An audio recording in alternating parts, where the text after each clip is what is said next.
இப்போ பாருங்கள், நம்ம பிரியாணி மசாலா அரைச்சோம் இல்லைங்களா, அந்த பிரியாணி மசாலா இது. ஓகேங்களா? அரைச்சதுக்கப்புறம் இப்படி தான் இருக்கும் பிரியாணி மசாலா. இது நல்ல வாசனைங்க, செம்ம வாசனை, பிரியாணி சாப்பிட்ற மாதிரியே இருக்குது. ஓகேங்களா? இந்த மாதிரி வேணுங்கும் போது நீங்கள் அரைச்சி கம்மி குவான்டிட்டியில் கூட அரைச்சி அழகாக நீங்கள் ஏர்டைட் கண்டெய்னரில் போட்டு சேவ் பண்ணி வச்சுக்கோங்க. ஓகேங்களா? இந்த தூள் வந்து ஏறக்குறைய 10 கிலோ பிரியாணிக்கு உண்டான தூள் இது. இந்த மெஷர்மெண்ட் வந்து ஏறக்குறைய 10 கிலோ பிரியாணி அளவுக்கு இந்த பொடி வந்து போட்டோம்னா நமக்கு கரெக்டாக இருக்கும். ஓகேங்களா?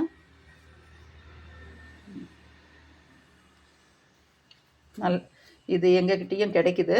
இது பாக்கெட்டில் போட்டு நாங்கள் சேல்ஸ் பண்ணிகிட்ருக்கோம். உங்களுக்கு வேணும்னும் போது நீங்கள் வந்து எங்களுக்கு கால் பண்ணி நீங்களும் வாங்கிக்கலாம். ஓகேங்களா? தேங்க்யூ. இது ஒரு தடவை வாங்கி இதை நீங்கள் யூஸ் பண்ணி பாருங்கள்.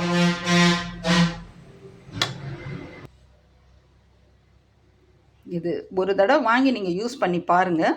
டேஸ்ட்டு ரொம்ப நல்லாயிருக்கும். வாசனை பாருங்கள், எனக்கு இங்கே நிற்கவே முடியல, அவ்வளோ வாசனை, நல்ல வாசனை வருது. இது வாங்கி நீங்கள் சாப்பிட்டு பார்த்துட்டு அதுக்கப்புறம் பாருங்கள், நீங்கள் திருப்பி நீங்கள் எங்ககிட்டயே வாங்குவீங்க, அந்தளவுக்கு நல்லாயிருக்கு. நீங்கள் வாங்கி சாப்பிட்டு பார்த்துட்டு எங்களுக்கு அப்புறம் வந்து கமெண்ட் பண்ணுங்கள் எப்படி நல்லா இருக்குன்னு. ஓகேங்களா? தேங்க்யூ.